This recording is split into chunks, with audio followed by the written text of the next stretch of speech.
I stood behind that marble pillar at my son's wedding reception, listening to my new daughter-in-law tell her friend she was going to have me committed to steal my beach house.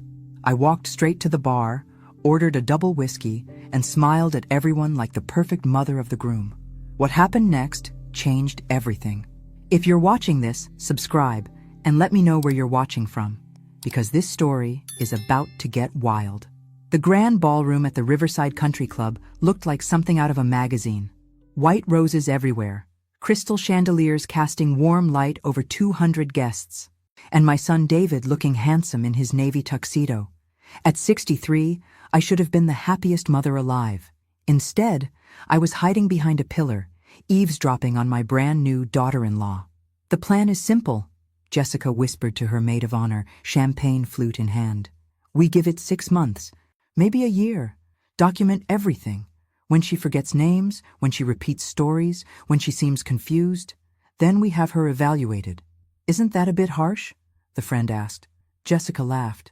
"She's 63 and alone in that big house. It's actually mercy. Plus, David deserves that beach house after everything she's put him through." My blood turned to ice. The beach house, the one my late husband Robert and I bought 30 years ago.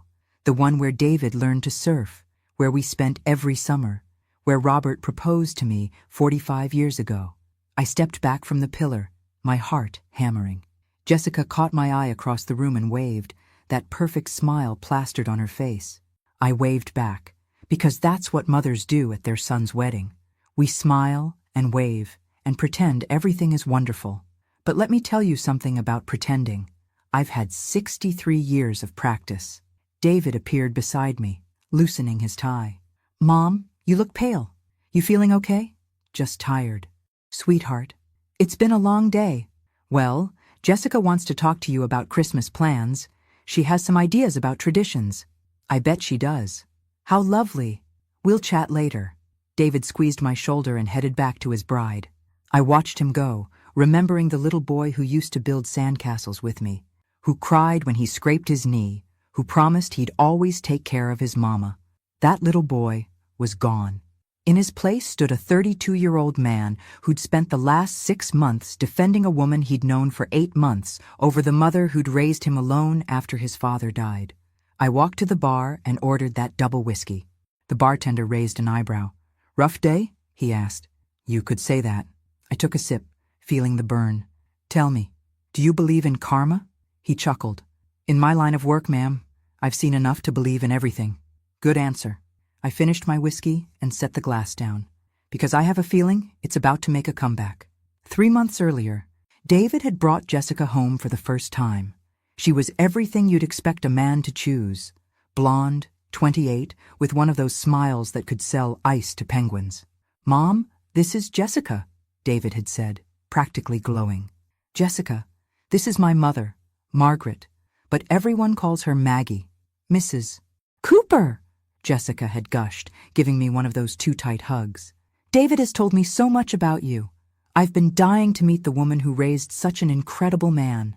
Even then, something felt off. Too polished, too perfect, like she'd rehearsed it. "Please, call me Maggie. And it's wonderful to meet you too, dear." We'd sat in my living room, Jessica complimenting everything from my antique vases to my choice of coffee. David hung on her every word like she was reciting poetry. "How did you two meet?" I'd asked. "At the gym." David jumped in before Jessica could answer. She was struggling with the weights, and I offered to help. "How romantic," I'd said, though something about his eagerness to answer for her bothered me. Jessica had laughed. "David's being modest. I wasn't struggling. I was pretending to struggle. I'd been watching him work out for weeks, trying to figure out how to talk to him." At least she was honest about being calculating. "And what do you do for work, Jessica?" "I used to work in social services, helping families navigate difficult situations, but I'm transitioning into wellness coaching now. Social services, mental health evaluations, difficult families. I should have paid more attention to that red flag." Over the next few weeks, Jessica became a constant presence. She'd show up for dinner uninvited, rearrange my kitchen to be more efficient, and offer unsolicited advice about everything from my garden to my finances. "You know, Maggie, she'd said one evening while doing dishes I hadn't asked her to do. David mentioned you handle all your own investments. That must be so stressful at your age. I've been managing money since before you were born, sweetheart. Of course, I just meant with all the new technology and market changes, maybe David could help take some of that burden off your shoulders. David, who'd never shown interest in my finances before Jessica arrived. David, who'd asked me for money 3 times in the past year to cover his credit card payments. I appreciate the concern, but I'm quite capable. She'd smiled that perfect smile. Oh, absolutely. I just worry about you being all alone in this big house. Alone. Like it was a disease. The worst part was watching David change. My son, who used to call me every Sunday, who brought me flowers on Mother's Day, who'd spent hours helping me clean out his father's study after the funeral. Suddenly, he was too busy for Sunday calls, too tired for our monthly lunch dates. Jessica thinks we spend too much time together, he'd told me when I asked. She says it's not healthy for a man my age to be so dependent on his mother. Dependent. When he'd been living in my pool house rent-free for 2 years. But I bit my tongue, because that's what mothers do. We swallow our words and hope our children come to their senses. Sometimes hope isn't enough. 2 weeks after the Jim Meet Cute story, David announced they were moving in together. Into the house I'd bought as an investment property 3 years ago. The house I'd let him live in, temporarily, while he got back on his feet after his last girlfriend cleaned out his savings account. It'll be perfect. Mom, David had said, pacing my kitchen while Jessica sat quietly, that serene smile never leaving her face. Jessica loves the place, and we can really start building our life together. That's wonderful, sweetheart.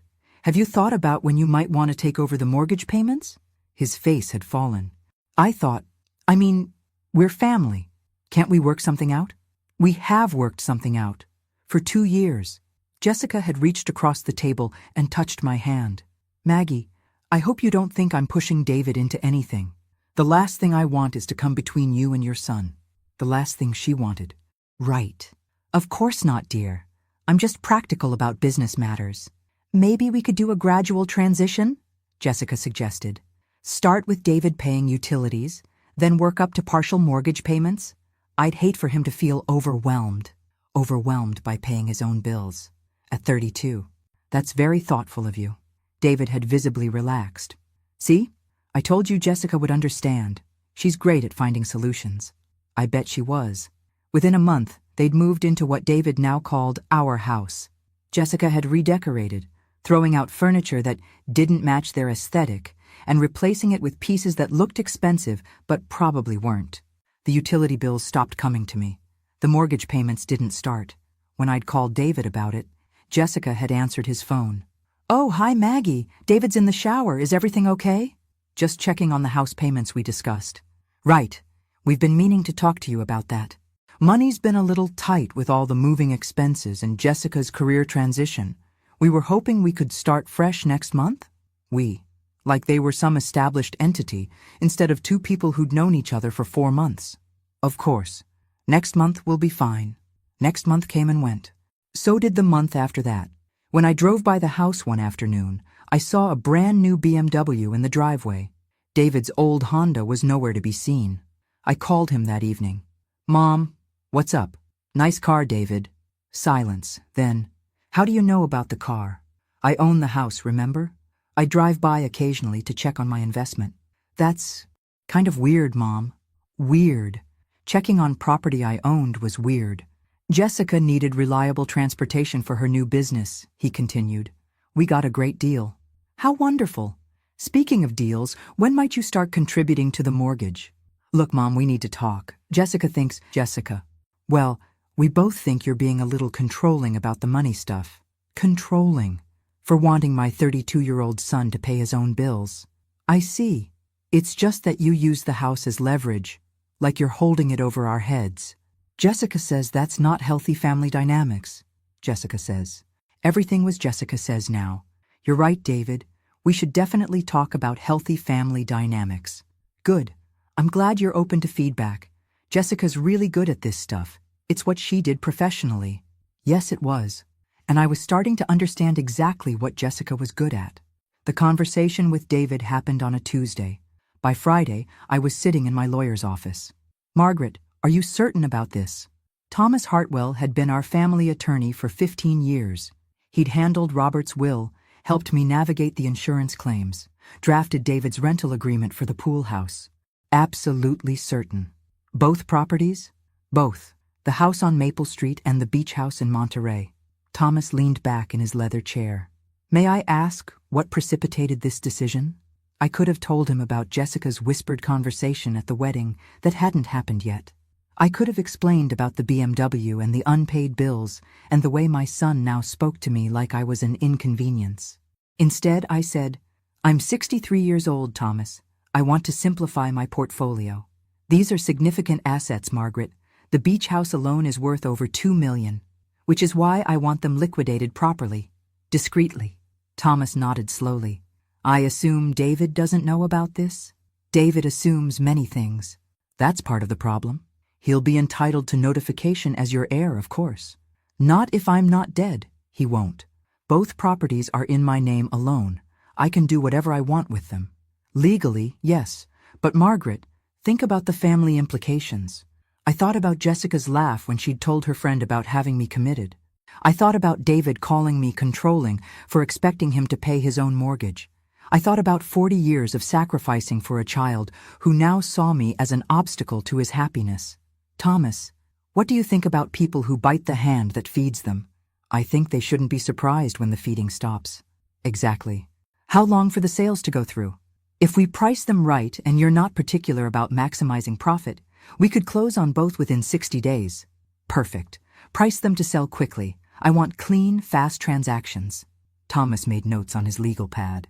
"Where would you like the proceeds deposited?" "New account. Different bank. I'll give you the details next week." "And David? What about David? When will you tell him?"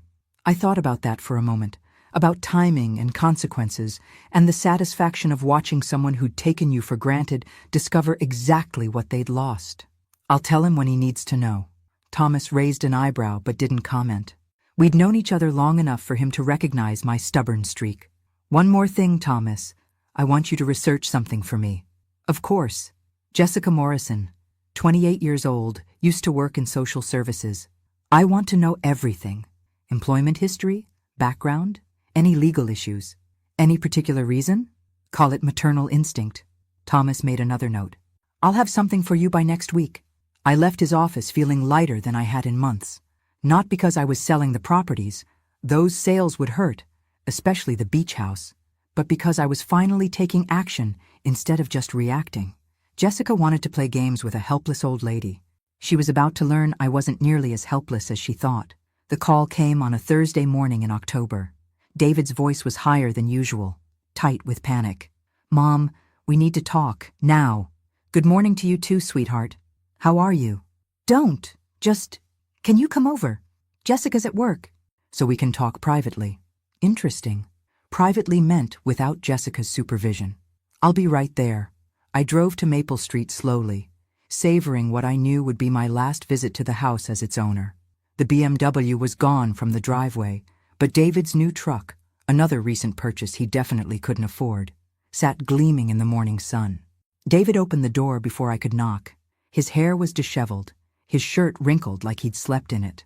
"We got a notice," he said without preamble. "The house is being sold. They want us out in 30 days. "How strange. Who's selling it?" "Very funny, Mom. You know exactly who's selling it." I walked past him into the living room. Jessica had redecorated again since my last visit. Everything was white and gray now, sterile as a hospital. "I'm afraid I don't understand your tone, David." "Cut the act. You sold our house." "I sold my house. There's a difference." David stared at me like I'd grown another head. "This is our home. Mom, we've been living here for months. We've built a life here. On my dime. We were going to start paying the mortgage. We just needed more time." 6 months wasn't enough time? We had expenses. The wedding, Jessica's business startup costs, the cars. The cars, plural. How many cars do 2 people need? "David," he ran his hands through his hair. "That's not the point. The point is, you can't just kick us out without warning." "Actually, I can. Check your lease agreement." "What lease agreement?" I pulled the document from my purse. "The one you signed when you moved in. 30 days notice for termination. Thomas had you sign it, remember? David's face went pale as he read.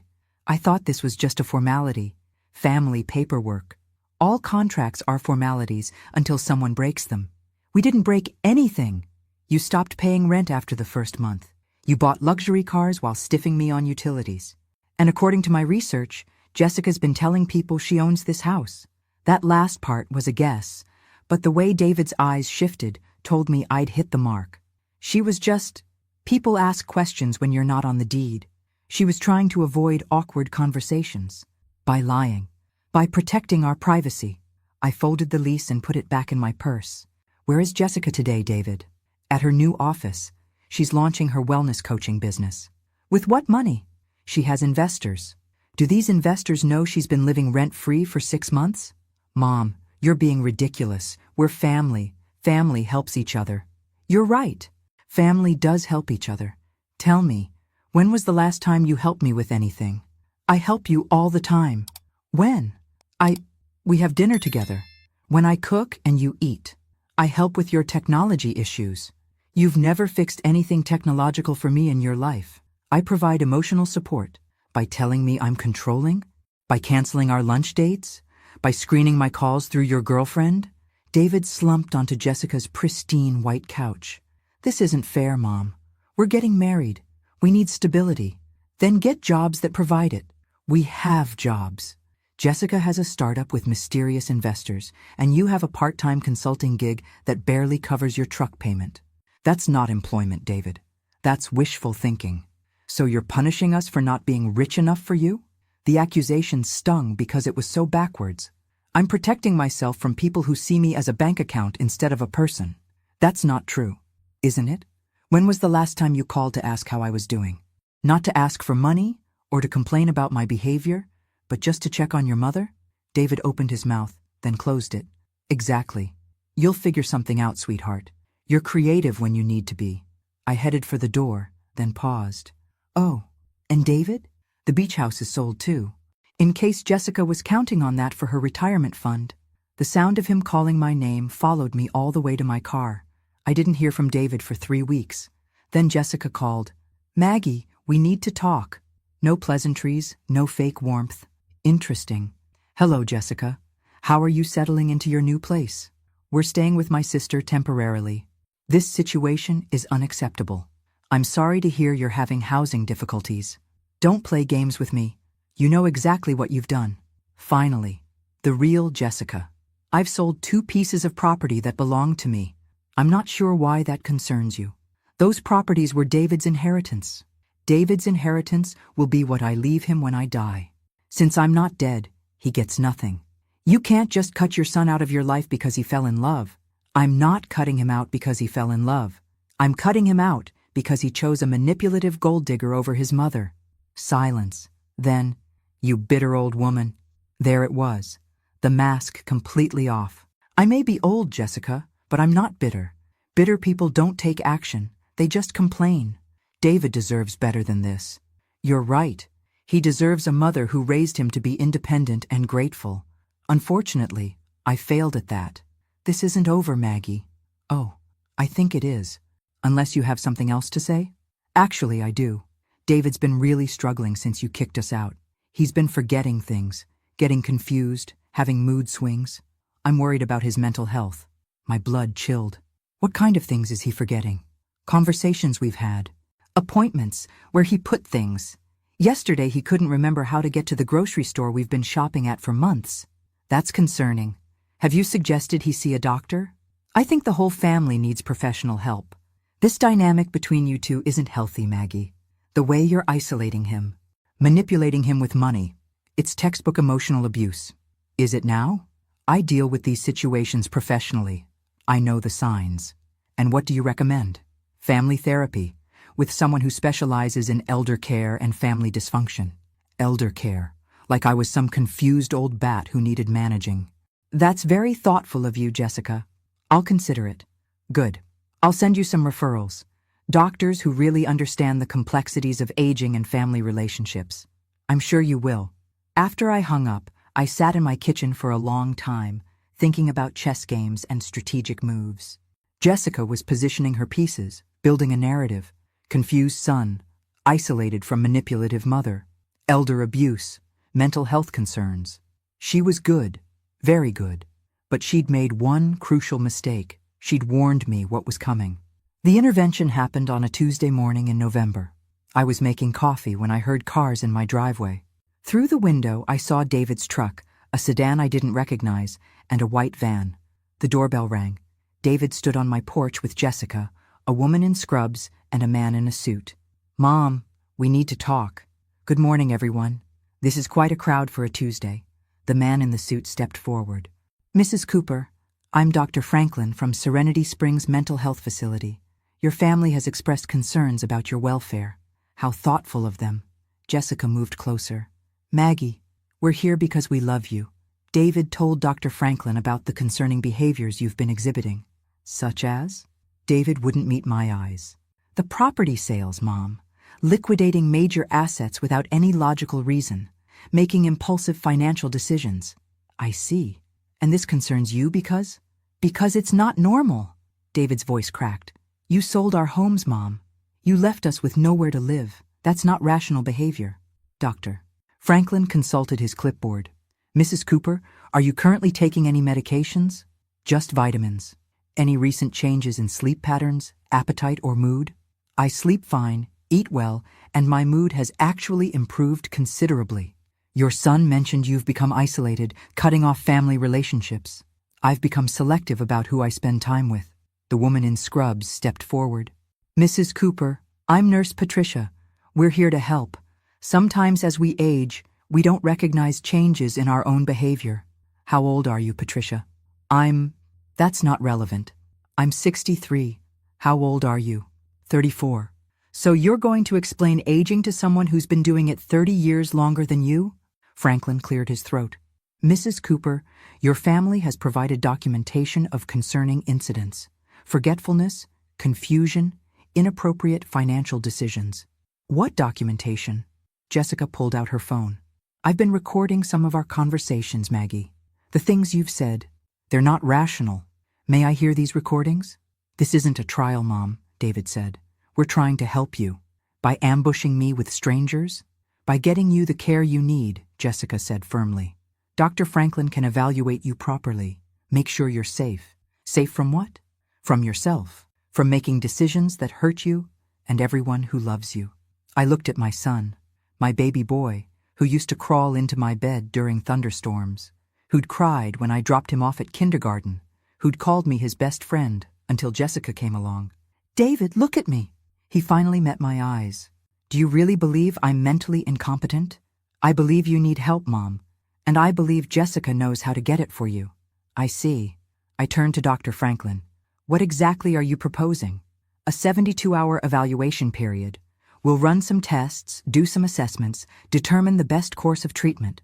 And if I refuse, your family can petition for an emergency commitment if they believe you're a danger to yourself or others." I looked around the group. Jessica's expression was sympathetic but determined. David looked miserable but resolute. Dr. Franklin seemed bored, like this was just another Tuesday morning pickup. "How much is this evaluation costing?" "Insurance typically covers." "I don't have insurance that covers psychiatric facilities." "Who's paying for this?" David shifted uncomfortably. "We'll figure that out, Mom." "With what money? You can't afford rent." "The important thing is getting you help," Jessica said. "Right. Help that someone else would pay for." "Fine," I said. "Let me pack a bag." Relief flooded David's face. "Thank you." "Mom, this is the right thing." "I'm sure it is, sweetheart." I went upstairs to pack, and while I threw clothes into a suitcase, I made 3 phone calls. The first was to Thomas. "It's happening," I said. "Are you certain you want to go through with this?" "Positive. Remember what we discussed. If I'm not back in contact within a week, execute everything. Consider it done." The second call was to my bank. "I need to access my safety deposit box this afternoon." "Yes, I understand visiting hours are limited. This is an emergency." The third call was to someone Jessica probably didn't know existed. Someone who'd been very interested in my previous conversation about background checks. "Detective Morrison, it's Maggie Cooper. I think it's time we had that conversation about your sister." Serenity Springs Mental Health Facility looked exactly like what it was, a place where inconvenient people got stored. Clean, institutional, with motivational posters that fooled no one. Dr. Franklin handed me off to a different doctor, Dr. Patricia Summers, who looked young enough to be my granddaughter. Mrs. Cooper, I'll be conducting your evaluation. I understand your family is concerned about some recent behavioral changes? My family is concerned about their meal ticket disappearing. Dr. Summers made a note. Tell me about your relationship with your son. Which version? The son I raised, or the stranger who's trying to have me committed? You seem angry. Wouldn't you be? Mrs. Cooper, anger can sometimes be a symptom of underlying cognitive issues, especially in patients your age. Patience. I was already a patient. Dr. Summers, how long have you been practicing? 5 years. And how many family financial disputes have you seen disguised as mental health crises? I'm not sure what you mean. I think you do. She made another note. Let's try some cognitive assessments. Can you tell me what year it is? 2025. And who's the president? Donald Trump. Unfortunately. Do you know where you are? In a facility where my son's girlfriend is trying to have me declared incompetent so they can control my money. Mrs. Cooper, paranoid thoughts. Dr. Summers, have you reviewed Jessica Morrison's employment history? I'm not familiar with. She worked in social services. Specifically, she worked in adult protective services, evaluating elderly people for competency. She knows exactly how this system works. Dr. Summers stopped writing. How do you know that? Because I'm not paranoid. I'm prepared. Over the next 2 days, I submitted to their tests. Memory assessments, cognitive evaluations, psychological profiles. I answered their questions honestly and completely. I also made friends. Nurse Angela had been working at Serenity Springs for 15 years. She'd seen every kind of family drama, every type of manipulation. Honey, she told me while checking my blood pressure, I've seen this movie before. Pretty girl, older man with money, family members who suddenly develop concerns. How does it usually end? Depends on how smart the target is. Most of the time, families get what they want. Old person gets medicated into compliance. Assets get redistributed. Most of the time? Angela smiled. Sometimes the old person turns out to be smarter than everyone thought. Hypothetically, what would a smart old person do? Hypothetically, she'd document everything. Every conversation, every test, every interaction. She'd request copies of her medical records. She'd make sure someone on the outside knew exactly what was happening. Smart advice. I've got 30 years until retirement. Mrs. Cooper, I see a lot of injustice and I can't fix most of it, but sometimes I can help the right person fix themselves.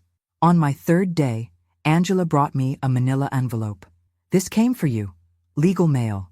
Inside was everything Thomas had promised. Jessica's complete employment history, including 3 previous jobs that had ended with allegations of elder abuse, 2 civil suits that had been quietly settled, and most importantly, a criminal background check that showed a conviction for fraud in Nevada 5 years ago. There was also a handwritten note from Detective Morrison. Mrs. Cooper, Jessica is my half-sister. I've been trying to build a case against her for years. Your situation might be exactly what we need. Call me when you get out. I folded the papers carefully and handed them to Angela. Would you mind keeping these safe for me? Of course, hypothetically speaking.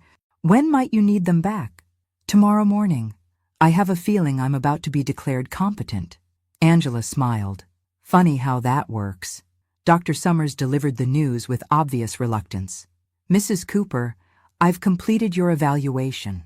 While you show signs of stress and some concerning decision-making patterns, I don't see evidence of cognitive impairment or mental illness that would require continued treatment.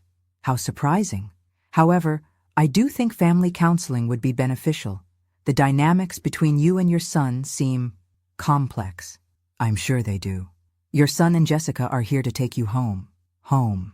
To the house Jessica probably thought she was about to inherit. David hugged me in the lobby, but it felt forced, performative. I'm so glad you're okay, Mom. We were really worried. Were you? Jessica stood beside him, that perfect smile back in place. Welcome back, Maggie. I hope you're feeling better.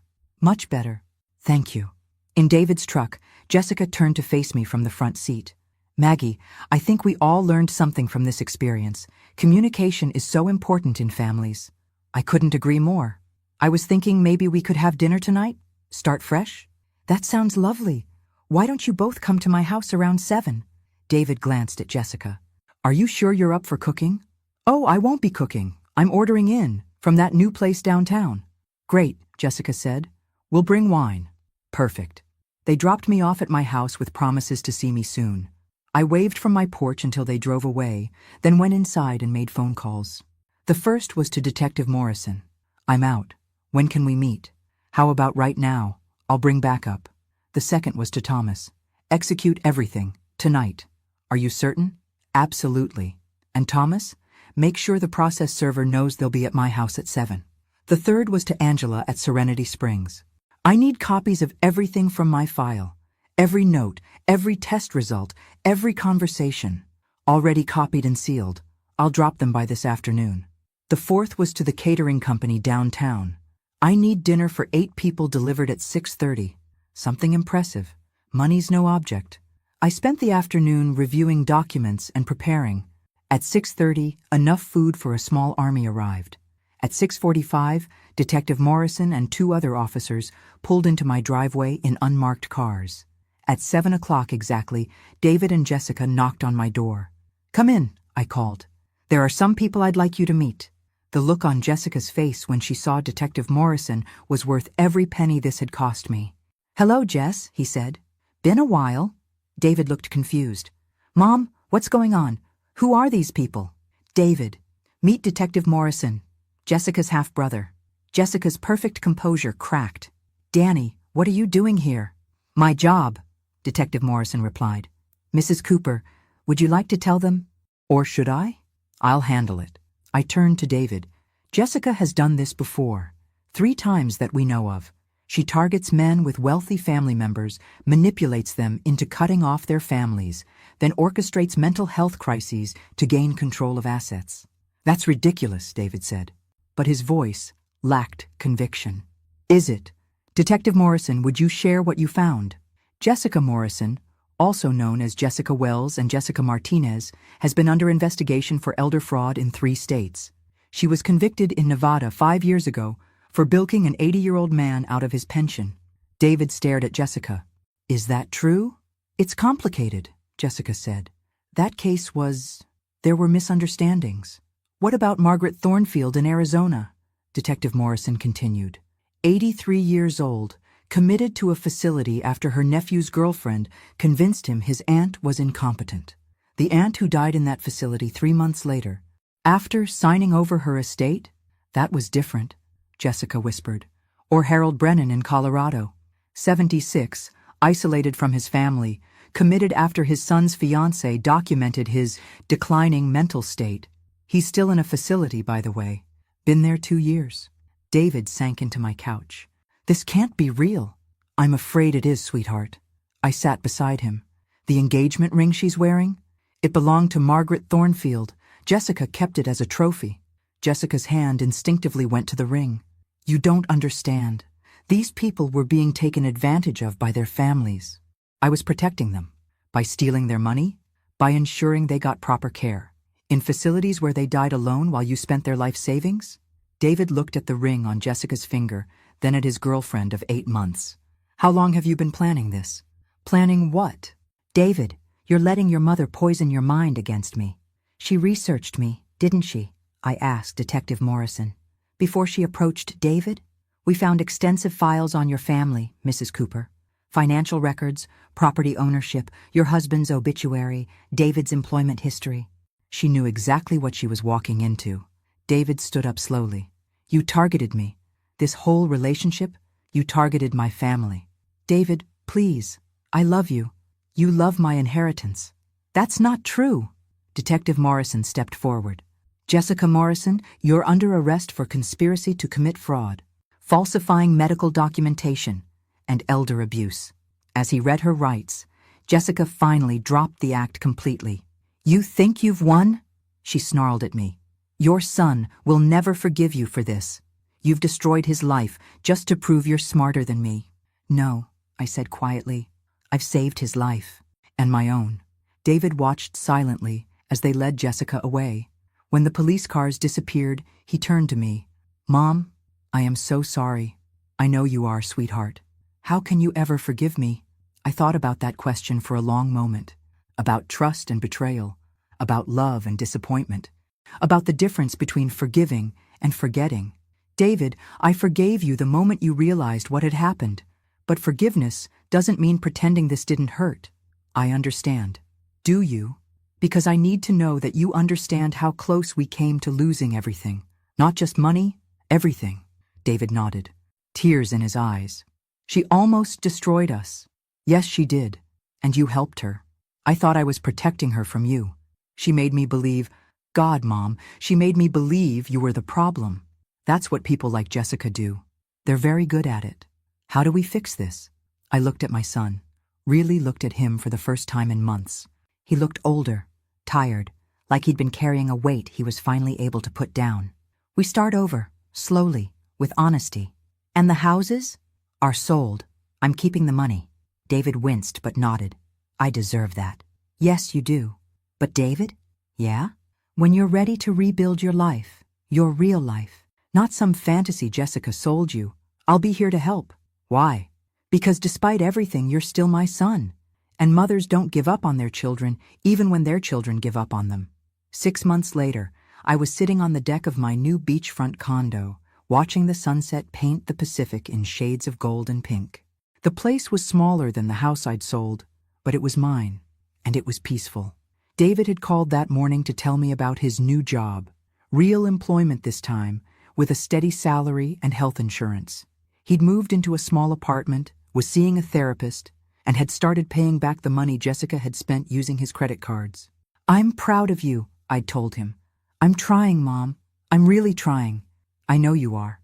We had dinner once a month now. Awkward at first, but getting easier. Trust would take time to rebuild, but we were working on it. Jessica had been sentenced to 5 years in federal prison. Detective Morrison said it should have been longer, but plea bargains were part of the system. She'd also been ordered to pay restitution to her previous victims, though most of them would never see their money again. The best part was hearing that Harold Brennan had been released from his facility and reunited with his family. Sometimes justice came slowly, but it came. My phone buzzed, a text from a number I didn't recognize. "Mrs. Cooper, this is Sarah Chen. Detective Morrison gave me your number. I think my stepmother might be doing to my father what Jessica did to you. Could we talk?" I smiled and typed back, "Of course. When would you like to meet?" People often asked me if I regretted how things turned out, if I wished I'd handled it differently, been more understanding, given Jessica more chances. The answer was simple: no. I'd learned something important over the past year. Being a mother doesn't mean being a doormat. Loving your children doesn't mean accepting abuse. And being 63 doesn't mean being helpless. Jessica had seen an easy target, a lonely widow who'd do anything to keep her son happy. She'd been half right. I was a widow, and I did love my son. But I wasn't lonely, and I definitely wasn't easy. The sun dipped below the horizon, and I raised my glass of wine in a silent toast. To mothers everywhere who'd learned the difference between love and enablement. To children who'd found their way back home. And to second chances, which sometimes came disguised as endings. Tomorrow, I'd meet with Sarah Chen, and we'd figure out how to protect her father from his predatory stepmother. Next week, I'd have dinner with David, and we'd continue rebuilding what Jessica had tried to destroy. Tonight, I'd sit on my deck and enjoy the peace that came from knowing exactly who I was and what I was worth. Being a mother means loving unconditionally, but it also means knowing when to stop feeding the hand that bites you. Some lessons are worth learning, no matter how much they cost. Thanks for listening. Don't forget to subscribe and feel free to share your story in the comments. Your voice matters.